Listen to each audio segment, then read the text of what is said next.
గత 10 ఏళ్ల అభివృద్ధి ట్రైలర్ మాత్రమే. దేశానికి చేయాల్సింది చాలా ఉంది. ఆర్బీఐ 90వ వార్షికోత్సవంలో నరేంద్ర మోడీ 99.99% స్వచ్ఛమైన వెండితో రూపాయలు 90 నాణ్యం విడుదల చేసిరు. మరి నరేంద్ర మోడీ గారు మాట్లాడుతూ లాస్ట్ టైం 10 ఇయర్స్ చేసినటువంటి అభివృద్ధి మొత్తం ట్రైలర్ అంట. అంటే ఈ దేశ సంపద మొత్తాన్ని కూడా అంబానీ అదానీలకు అప్పజెప్పడానికి, లేదంటే ఈ దేశంలో ఉన్నటువంటి అన్ని ప్రభుత్వ ఆస్తులు ఏవైతే ఆ ప్రభుత్వ ఆస్తుల్ని ప్రైవేట్ పరం చేయడానికి, ప్రభుత్వ సంస్థల్ని ప్రైవేట్ పరం చేయడానికి, ప్రభుత్వ ఉద్యోగాలు లేకుండా చేయడానికి, ఈ దేశంలో ఉన్న ఖనిజ సంపదల మొత్తాన్ని దోచిపెట్టడానికి, ఈ దేశంలో కులం పేరుతో మతం పేరుతో మారణ హోమాలు సృష్టించడానికి, రెండు తెగల మధ్యలో గొడవలు పుట్టించి మణిపూర్ని మంటబెట్టడానికి, ఇవన్నీ ఉత్తరప్రదేశ్లో బుల్డోజర్ రాజకీయాలు, వీటన్నిటిని కూడా ట్రైలర్ కింద చెప్తా ఉన్నారు. ఒకవేళ మేము మళ్ళీ అధికారంలోకి వస్తే ఈ 10 ఏళ్ళు ట్రైలర్ ఏదైతే ఉందో ఆ ట్రైలర్ మొత్తాన్ని దేశవ్యాప్తంగా చూపిస్తాము.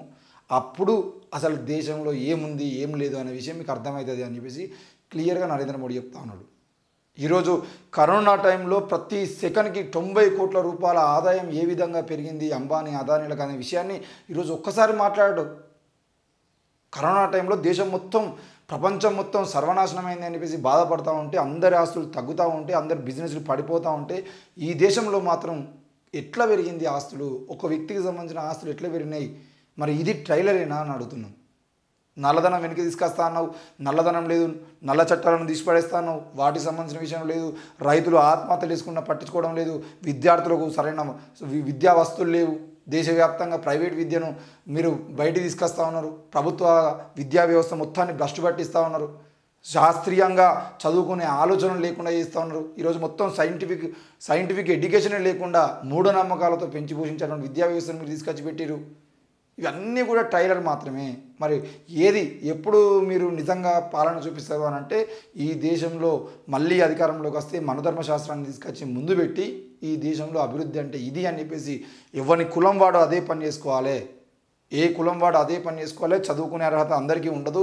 ఈ దేశంలో ఎస్సీ ఎస్టీ బీసీలుగా మళ్ళీ పుట్టినటువంటి వాళ్ళందరూ కూడా చదువుకునే అధికారాన్ని కోల్పోయి మనధర్మశాస్త్రం కింద ప్రకారం పోయి ఎవరైతే మనధర్మశాస్త్రం ప్రకారంగానే బతుకుతారో వాళ్ళు మాత్రమే మనుషులు అని చెప్పే విధంగా ఈరోజు చట్టాలు వేస్తారో అప్పుడు ఈ దేశం అభివృద్ధి చెందిందని చెప్పేసి చూపించుకునే ప్రయత్నం చేస్తారు.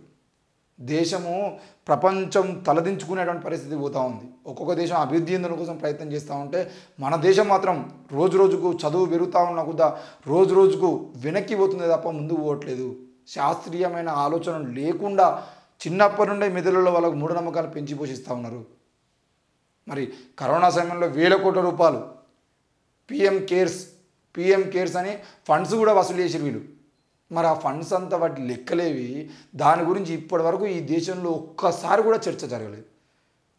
మొత్తం కరోనా సమయంలో ప్రధానమంత్రి ఫండ్గా వచ్చినటువంటి డబ్బు ఎంత, ప్రధానమంత్రి కేర్స్కి వచ్చినటువంటి డబ్బులు ఎంత, దాంట్లో మిగిలింది ఎంత, అది ఎవరికి ఖర్చు చేసిరు, ఎక్కడ ఖర్చు చేసిరు, ప్రధానమంత్రి అకౌంట్లోకి వచ్చినటువంటి డబ్బు మొత్తాన్ని ఈరోజు ఎలక్టోరల్ బాండ్ రూపంలో వచ్చినటువంటి 9,000 10,000 కోట్ల రూపాయల ఆస్తుల కన్నా ఆనాడు కేంద్రంలో నరేంద్ర మోడీ ప్రభుత్వం ఈ దేశం అంటే ఇబ్బందుల్లో ఉంది, కరోనా లాంటి వైరస్ రావడం వల్ల ఇబ్బందుల్లో ఉంది, ఈ దేశాన్ని కాపాడడం కోసం మీరు చందాలు ఇవ్వండి అని అడిగినప్పుడు వచ్చిన డబ్బులు కొన్ని వేల కోట్ల రూపాయలు ఉంటాయి. ఆ వేల కోట్ల రూపాయలు ఎందుకు బయట పెట్టట్లేదు ఇప్పటివరకు?